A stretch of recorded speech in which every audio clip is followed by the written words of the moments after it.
The morning sun painted the wheat fields of New Terra in shades of gold.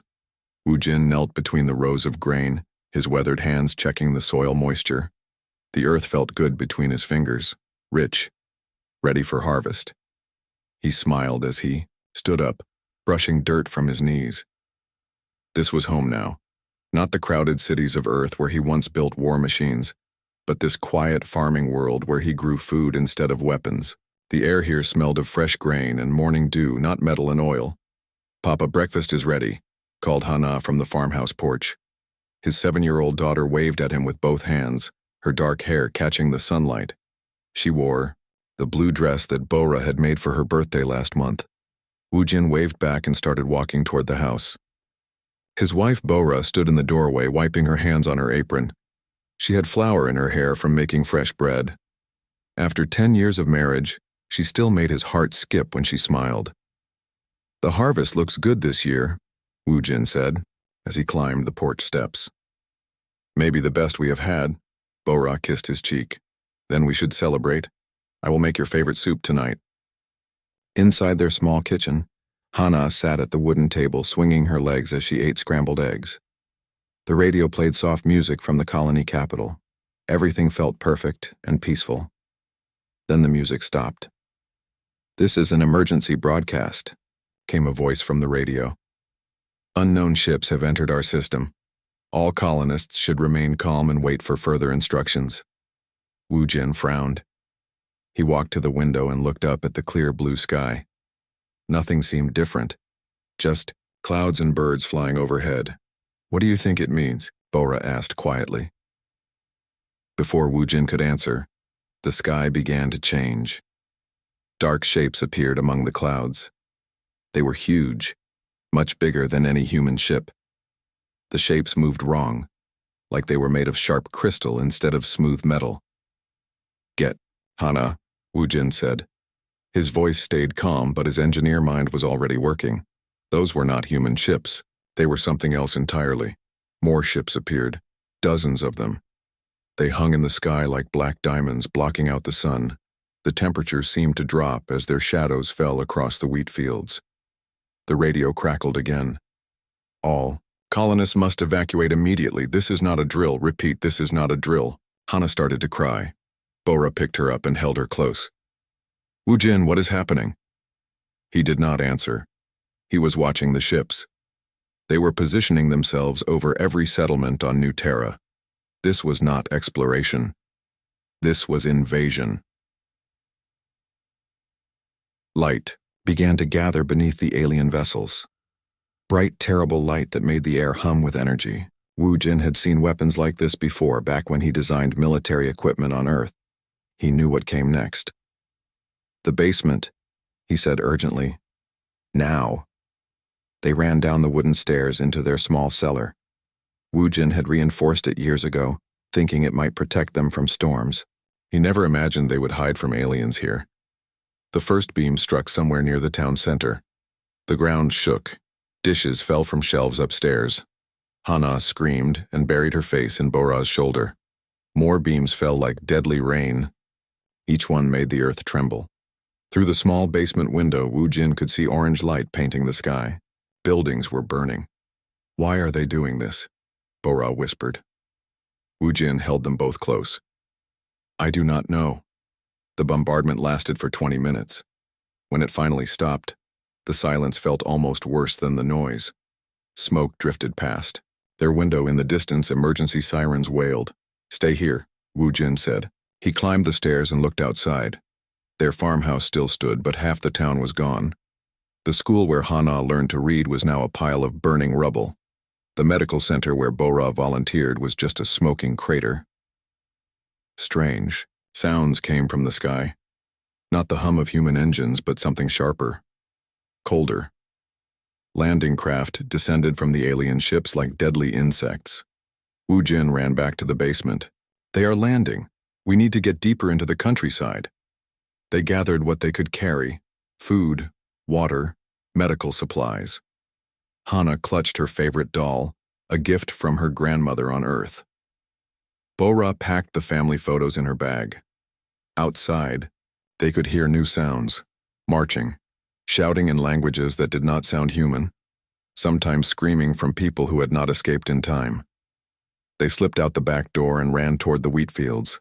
The tall grain would hide them as they moved toward the hills. Other families had the same idea. Wu Jin could see people running in all directions, carrying children and whatever belongings they could manage. Behind them, alien soldiers moved through the settlement.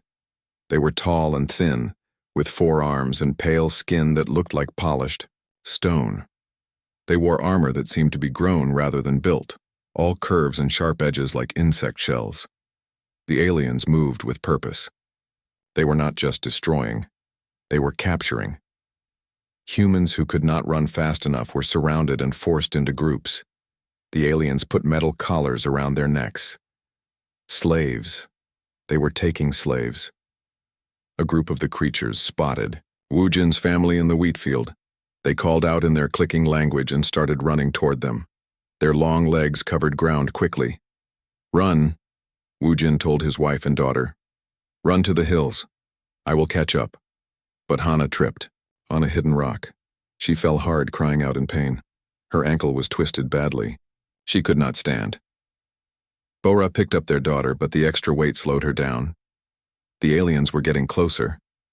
Their weapons hummed with the same energy that had destroyed the town. Wu Jin looked back. More alien soldiers were coming from the settlement. They had surrounded the wheat field. There was nowhere to run. One of the creatures reached them first. It was even taller up close, with eyes like black glass and teeth that looked sharp enough to cut metal. It spoke in broken human language. "You come." "No resist." Bora stepped in front of Hana. "Please, she is just a child." The alien tilted its head, studying them. For a moment, Wu Jin thought it might show mercy. Instead, it raised its weapon. "Bora, no," Wu Jin shouted, but his wife was already moving. She pushed Hana behind her just as the alien fired. The energy beam meant for their daughter struck Bora in the chest instead. She fell without a sound, her eyes still looking at her family with love even as the light faded from them. Hana screamed. Wu Jin caught his daughter as she tried to run to her mother. The aliens surrounded them completely now. One of them put a metal collar around Hana's neck. She struggled, but she was too small and frightened to fight. They dragged his daughter away toward their landing ships. She called for him, reaching out with both hands, but the alien soldiers held her firmly. Wu Jin tried to follow, but something hit him from behind. Pain exploded through his skull and darkness took him. When he woke up, New Terra was silent. The alien ships were gone. The settlements were empty ruins. His wife was dead in the wheat field, and his daughter was somewhere among the stars, enslaved by creatures whose names he did not even know. Wu Jin knelt beside Bora's body as the sun set over their destroyed world. He did not cry. He did not rage. He simply made a promise in the growing darkness. He would find Hana. He would bring her home. And somehow he would make sure this never happened to another family again. The first stars appeared in the night sky, and Wu Jin began to plan. 5 years had passed since the Kethrans destroyed New Terra. The burned wheat fields had grown wild now, covered in strange plants that nobody would ever harvest. But in the hills above the old settlement, something new had been built. Wu Jin stood inside his workshop studying the star chart spread across his metal table. His hair had turned gray at the temples and deep lines marked his face.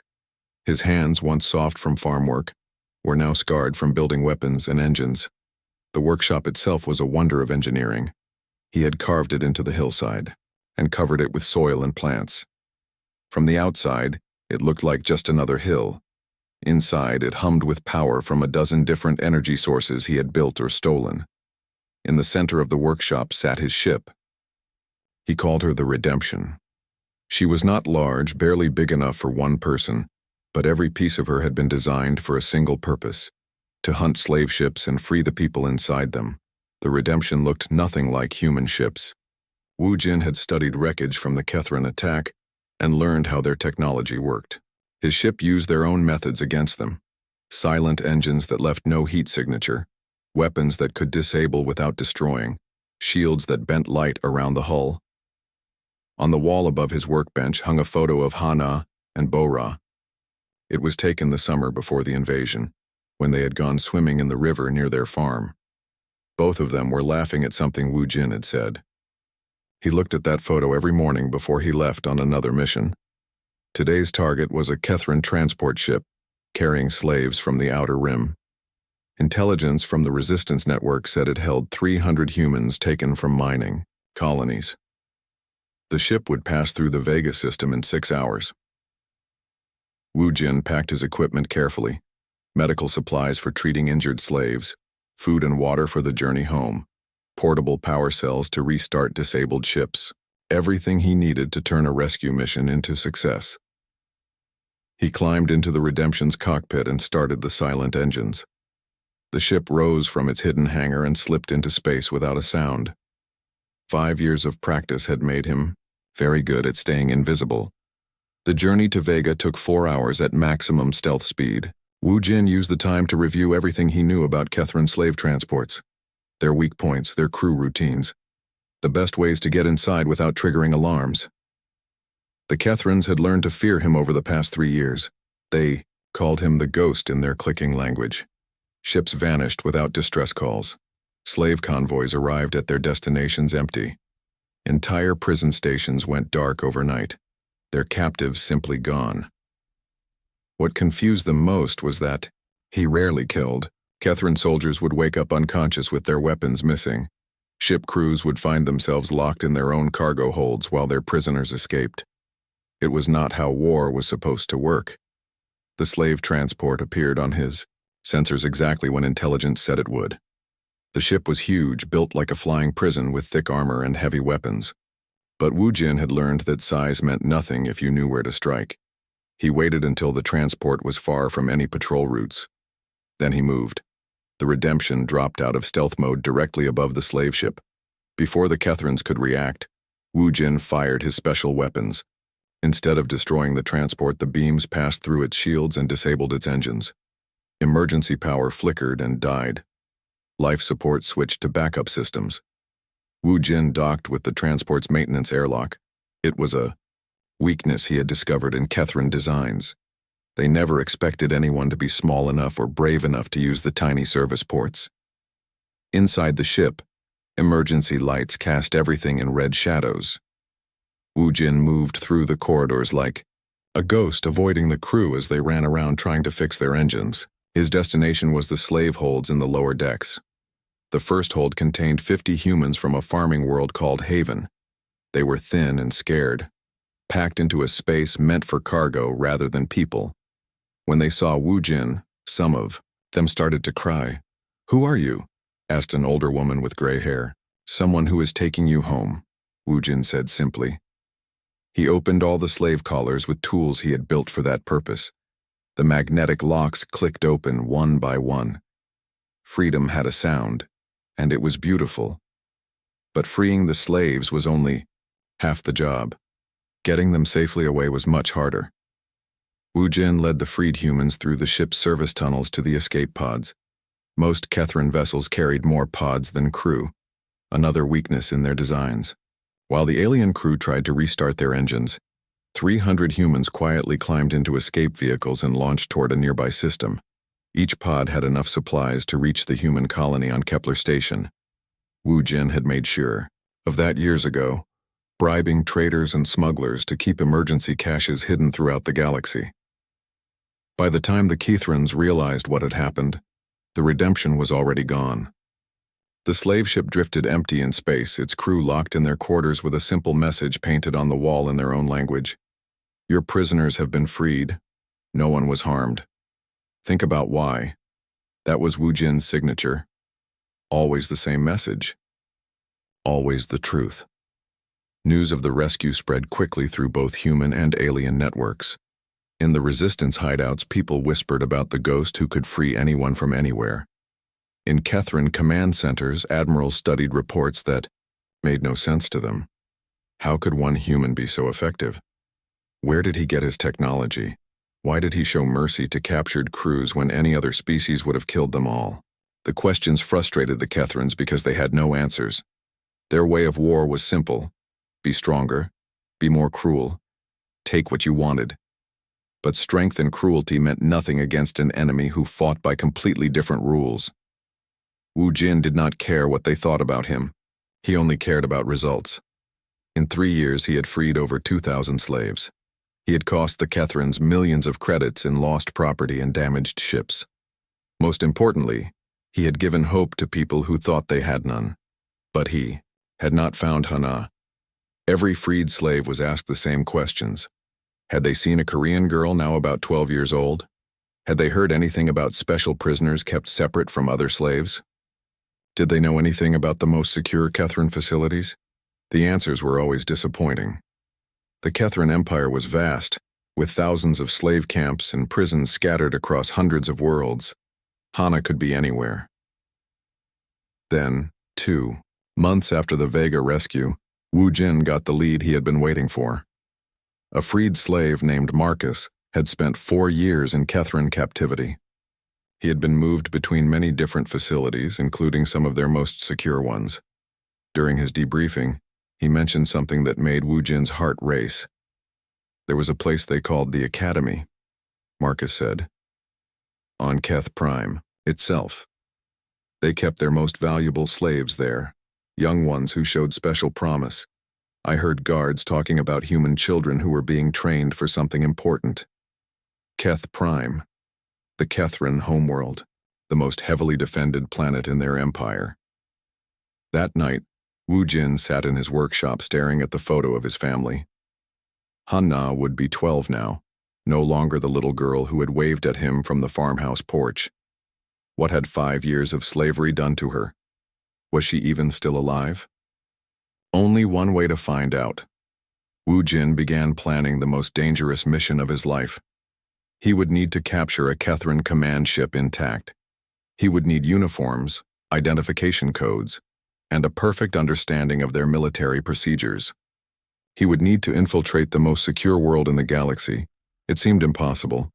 But 5 years ago, building a ship capable of hunting Kethran slavers had seemed impossible too. He started with the star charts, marking patrol routes and fleet positions around Keth Prime. Somewhere in that web of defenses was his daughter, and he was going to bring her home. The Kethran command ship Thunder of Victory moved through space like a predator hunting prey. Sub-Commander Rixak stood on the bridge, watching his crew work at their stations. This was supposed to be a routine patrol mission along the outer borders of Kethran space. Rixak was young for a commander, but he had earned his position through skill and ruthlessness. His pale skin bore the ritual scars that marked him as a warrior. His forearms moved with practiced efficiency as he checked reports from across the ship. "Sub-Commander," called his sensor operator. "We are receiving a distress signal from the cargo freighter Swift Prophet. They report engine failure in the Altair system." Rixak studied the tactical display. The Swift Prophet was carrying valuable minerals from one of their mining colonies. If the ship was lost, the cargo would be worth millions of credits. "Set course for Altair," he ordered. "Maximum speed." What Rixak did not know was that the distress signal was false. The Swift Prophet sat empty in space, its crew already evacuated by Wu Jin hours earlier.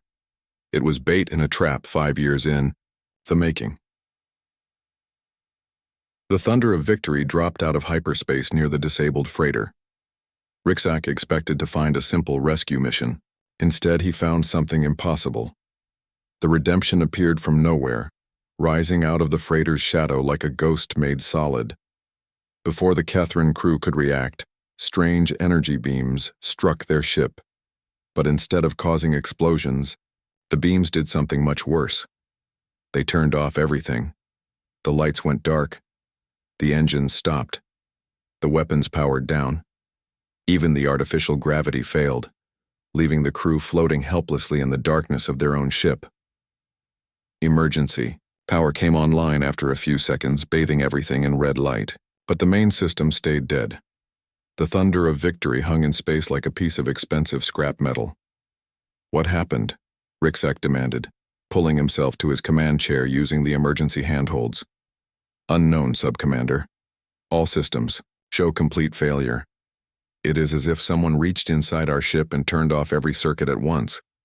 Rixak had heard stories about the ghost, but he had never believed them.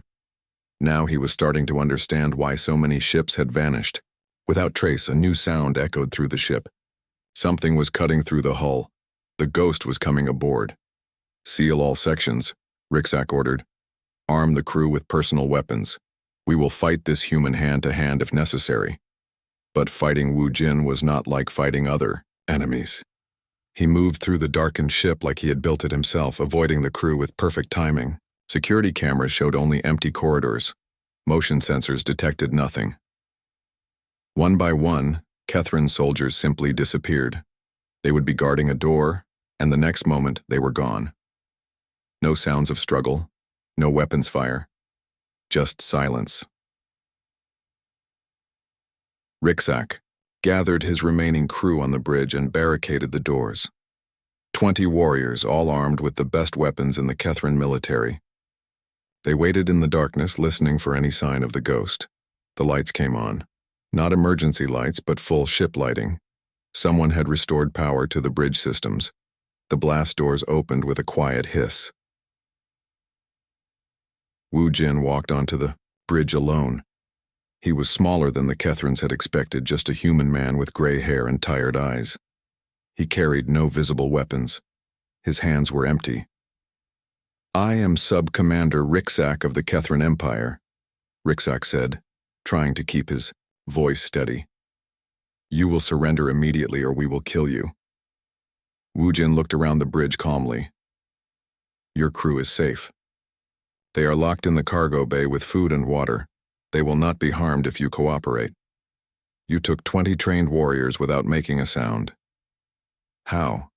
"Sleep gas," Wu Jin said simply. "Much easier than fighting.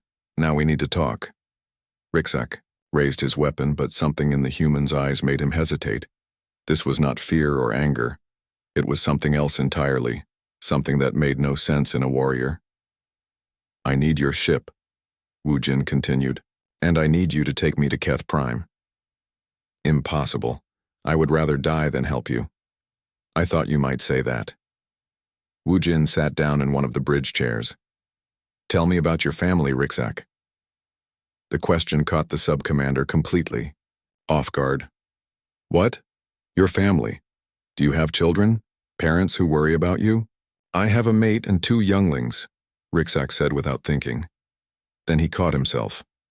"Why do you ask?" "Because I had a family too. A wife named Bora and a daughter named Ha-Na. Your people killed my wife and took my daughter. That was 5 years ago."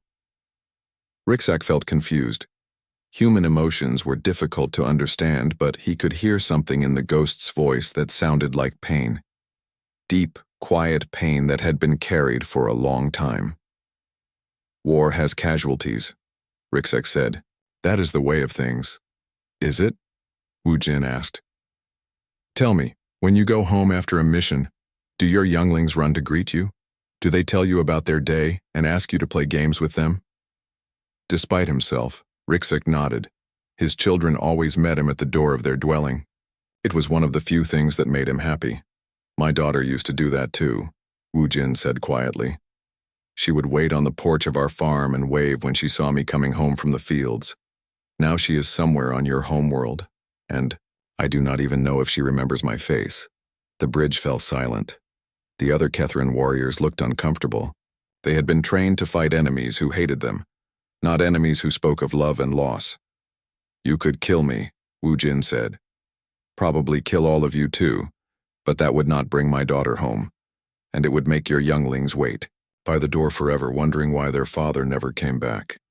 Rixak felt something he had never experienced before. The human was showing him mercy, but it came with a terrible weight. The weight of understanding what mercy really meant. "What do you want from me?" Rixak asked. "Help me get to Keth Prime. Help me find my daughter. In return, I promise that you and your crew will go home safely to your families." "And if I refuse?" Wu Jin was quiet for a long moment. "Then I will find another way, but you will spend the rest of your life in a prison cell, and your younglings will grow up without their father." It was not a threat. It was just a fact, spoken with quiet sadness. Riksak looked at his crew. They were all young warriors like himself. Most of them had families waiting at home. The ghost could have killed them all, but instead he offered them a choice. "If I help you," Riksak said slowly, "and we are caught, we will all be executed as traitors." "Yes," Woojin agreed. "That is the risk." "And you would trust me not to turn you in once we reach Keth Prime? I have to trust someone eventually. Why not start with you?" Riksak studied the human's face. There was no deception there, no hidden agenda. Just a father trying to find his child, willing to risk everything on the hope that even his enemies might understand what that meant. "Very well," Riksak said finally. "I will take you to Keth Prime, but I want your promise that no harm will come to my crew. You have it." The next 3 days were the strangest of Riksak's life. Woojin kept his word about the crew. They were treated well, given good food and medical attention for minor injuries. More importantly, the human talked to them like people, rather than enemies. He asked about their homes, their families, their hopes for the future. He told them stories about his farm on New Terra and his life before the war. Slowly, the Kethran warriors began to see him not as the terrifying ghost, but as a man who had lost everything and was trying to get it back. When they reached Keth Prime, Riksak felt something he never expected to feel for an enemy: respect. The Kethran homeworld appeared on the view screen like a jewel of pale blue and silver. Massive orbital stations surrounded the planet, bristling with weapons that could destroy entire fleets. Getting past those defenses would be impossible for any normal ship. But the Thunder of Victory was not a normal ship. It was a Kethran command vessel with proper identification codes and a legitimate crew. The orbital defenses let them pass without question. Where would they keep special prisoners? Woojin asked as they entered the planet's atmosphere. "The Academy," Riksak said quietly. "In the capital city. It is where they train the most valuable slaves for special purposes. Can you get me inside?" Riksak was quiet for a long time. Once, he helped the human infiltrate the Academy. There would be no going back. He would be a traitor to his own people. But he thought about his younglings waiting at home, and he thought about a human child who had been waiting 5 years for her father to find her. "Yes," he said finally. "I can get you inside." The Academy stood in the heart of Keth Prime's capital city like a dark crystal mountain. Its black walls rose toward the cloudy sky, covered in sharp angles that hurt to look at. This was where the Kethrans brought their most valuable slaves, to be broken and rebuilt into perfect servants. Woojin wore a stolen Kethran uniform as he walked through the Academy's corridors beside Riksak. The sub-commander had claimed he was bringing a new prisoner for evaluation. So far, the disguise was working. The deeper they went into the building, the worse the sounds became. Children crying, adults begging, the crack of energy whips and the hum of torture devices. Woojin kept his face calm, but his hands were clenched into fists. "The training pits are on the lower levels," Riksak whispered. "That is where they keep the combat slaves." They took an elevator down through the heart of the building. Each floor they passed showed different kinds of horror. Classrooms where human children learned to serve their masters. Workshops where adults built weapons for the empire that had enslaved them. Medical labs where doctors tested new ways to control minds. Finally, they reached the bottom level. The doors opened to reveal something that made Woojin's heart stop. An arena. A real, fighting pit with sand-covered floors and high walls lined with viewing seats. In the center, 2 figures moved in deadly combat while Kethran guards watched and placed bets. One of the fighters was a grown man with scars covering his arms. The other was smaller, faster, more desperate. It took Woojin a moment to realize what he was seeing. The smaller fighter was Hana. His daughter had grown taller in 5 years, but he would have known her anywhere. Her dark hair was longer now, tied back for fighting. Her face had lost its childish softness, replaced by the hard look of someone who had seen too much. She moved like a trained warrior, dodging her opponent's attacks with deadly grace. She was winning. Woojin started forward, but Riksak caught his arm. "Wait. If you reveal yourself now, we will all be killed. Look around." Wu Jin forced himself to study the arena properly. There were guards everywhere, all armed with energy weapons. More importantly, he could see the viewing boxes high above, the fighting pit. Catherine nobles sat in comfortable chairs watching the combat like it was entertainment. In the largest box sat a figure that made Wu Jin's blood run cold. War Commander Velthar, the same alien who had led the attack on New Terra 5 years ago, the killer of Bora, the destroyer of worlds. Velthar was speaking to an aide, pointing down at Hana with obvious satisfaction. This one shows excellent promise. 5 years of training have made her into a perfect weapon. Soon she will be ready for the grand arena. Hana finished her fight by disarming her opponent without seriously hurting him. The man collapsed to his knees, exhausted but alive. This seemed to disappoint some of the watching nobles, who had been hoping for blood. She refuses to kill, one of them complained. What good is a gladiator who will not finish her enemies? Patience, Velthar replied. We will break that weakness soon enough. Guards entered the arena and led both fighters away through different exits. Wu Jin watched helplessly as his daughter disappeared into the maze of corridors beneath the academy. She had been so close he could have called her name. I have to get to her, Wu Jin whispered. Not here, Rixak said quietly. There are too many guards. We need a different plan. But before they could move, alarms began ringing throughout the building. Red lights flashed in the corridors. Catherine voices shouted orders in their clicking language. What is happening? Wu Jin asked. Rixak listened to the announcement echoing through the academy. His face went pale. They know. Someone discovered that the thunder of victory was taken by the ghost. They are searching for infiltrators. Security doors slammed shut around them. Guards poured into the arena level from every entrance. Within minutes, Wu Jin and Rixak were surrounded by dozens of armed Kethrans. War Commander Velthar descended from his viewing box to the arena floor. He looked exactly as Wu Jin remembered him from New Terra. Tall, cruel, with eyes like chips of black ice.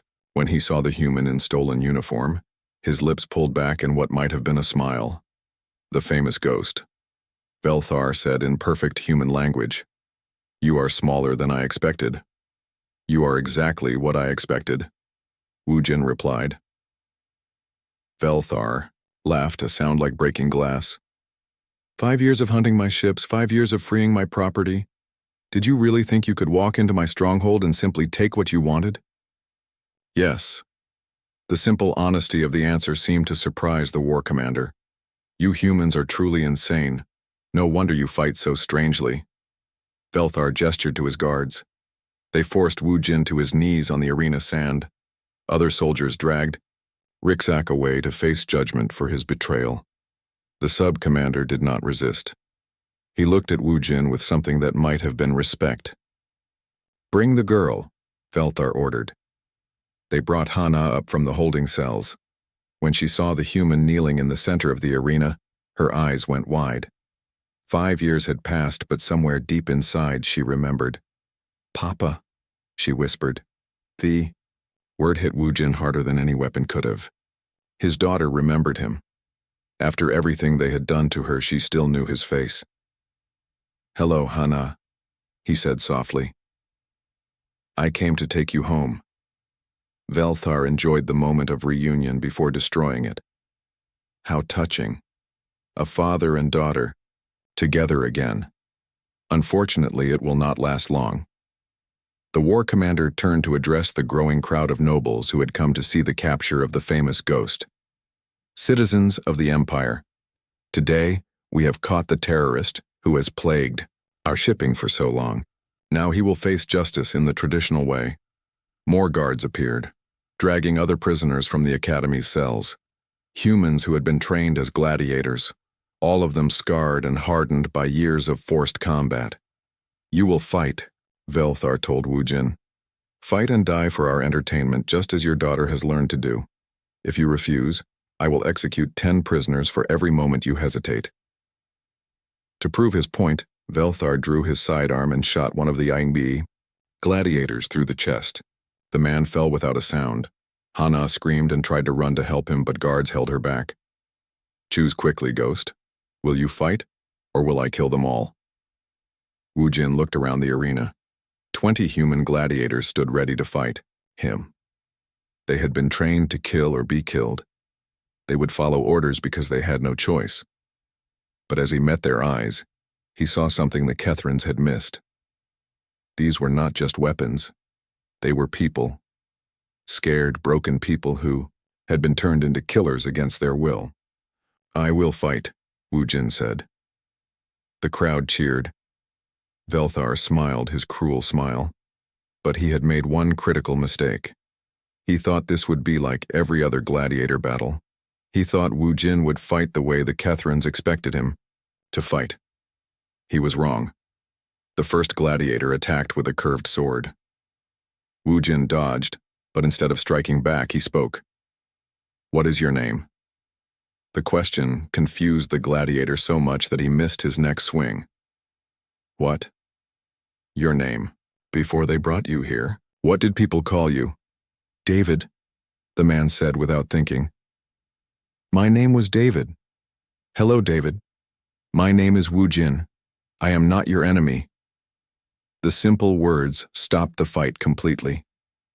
David lowered his sword, staring at this strange human, who talked instead of fighting. Other gladiators moved to attack, but Wu Jin did the same thing with each of them. He asked their names. He told them his own. He reminded them that they were people, not weapons. One by one, the fighting stopped. The arena fell silent except for Wu Jin's voice, speaking to each gladiator like they were human beings instead of slaves. The Kethran crowd grew restless. This was not the blood sport they had come to see. Velthar's face darkened with rage. Fight, he screamed. Kill him or I will kill you all. But something had changed in the arena. The gladiators looked at each other, then at Wu Jin, then at the Kethran nobles watching from above.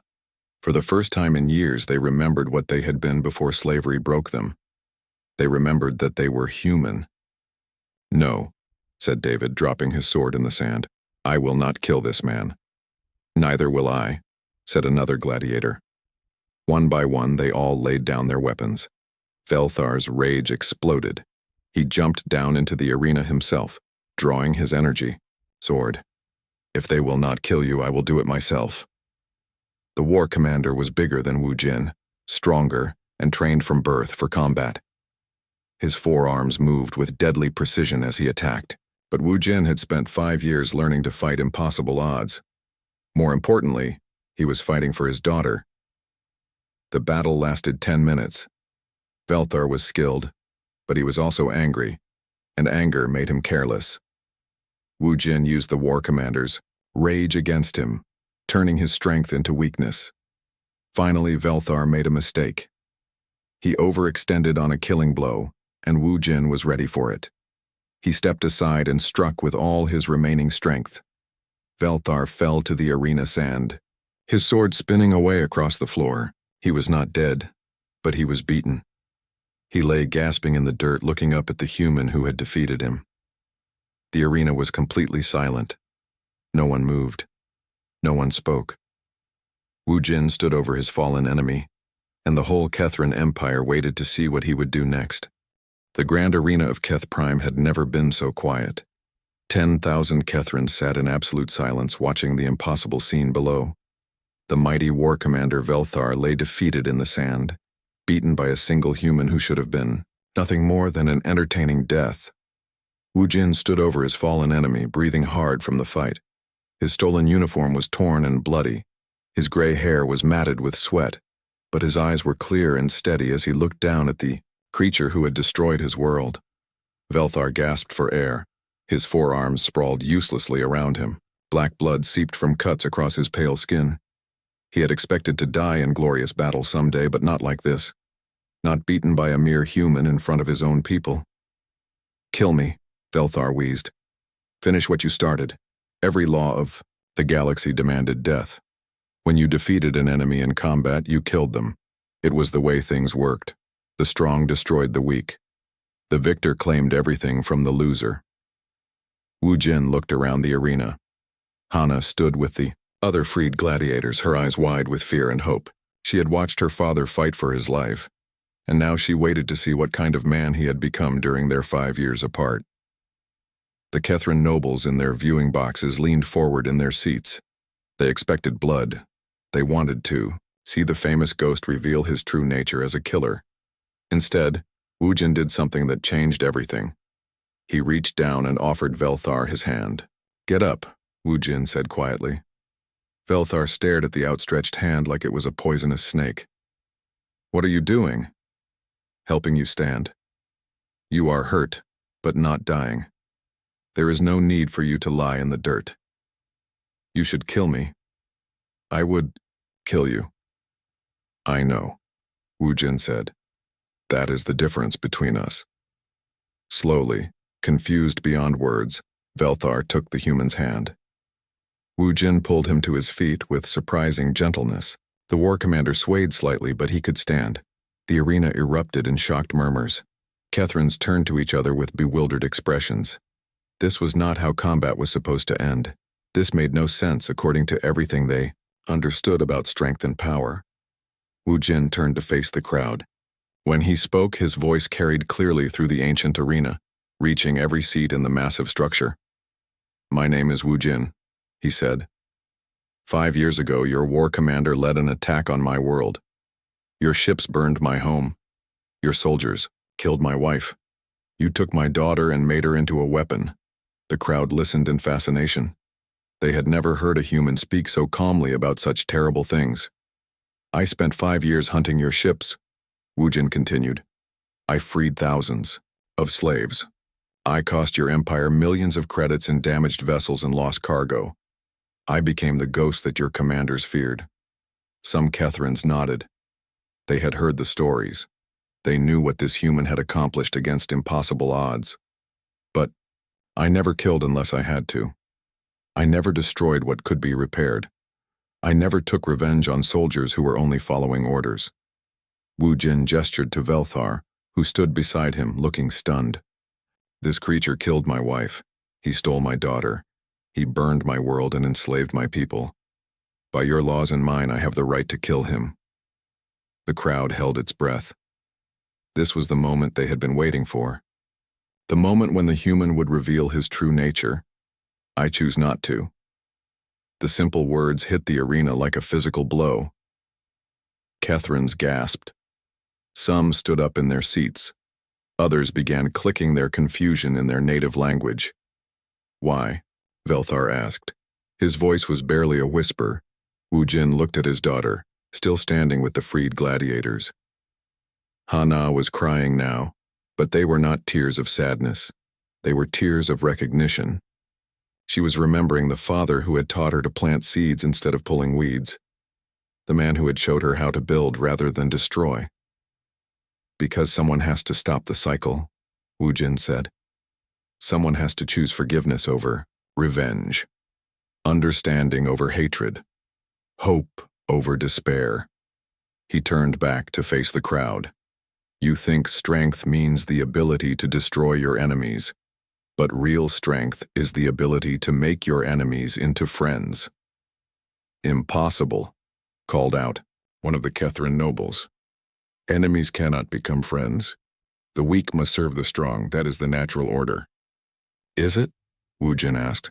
"Look around this arena. Look at the humans who were trained to kill each other. When I reminded them that they were people instead of weapons, did they stay enemies? Or did they choose something better?"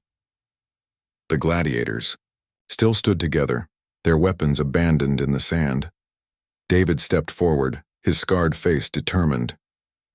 "We choose to follow him," David said loudly. "Not because he defeated us, but because he reminded us who we really are." Other voices joined his. Humans who had been slaves for years, speaking as free people for the first time in memory. "We choose freedom over slavery. We choose hope over fear. We choose to build instead of destroy."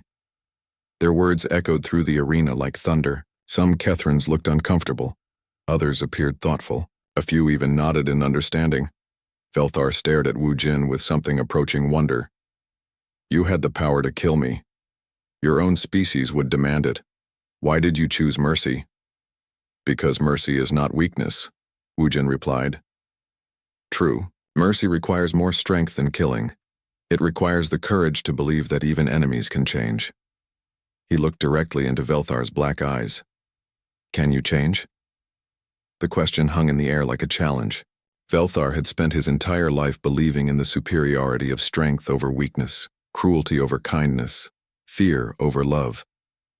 But this human had defeated him without hatred, had shown him mercy without expecting anything in return. For the first time in his life, Velthar felt something he had never experienced before. Shame. Not shame at being defeated, but shame at what he had become. Shame at the pain he had caused. Shame at the lives he had destroyed.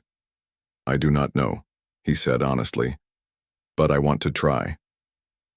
Velthar turned to face his own people in the arena seats.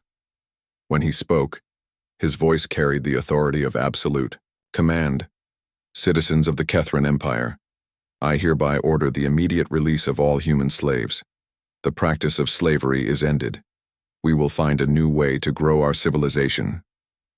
The arena exploded in chaos. Some Kethrans cheered. Others shouted, in anger. Many sat in stunned silence, trying to understand what they had just witnessed. But the order had been given by their highest military commander. It would be obeyed.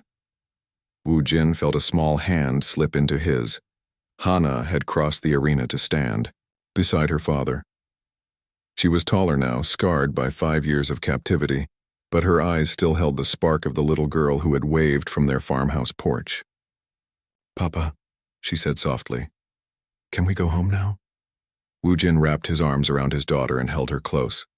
Yes, Hana, we can go home. But home was not what it used to be.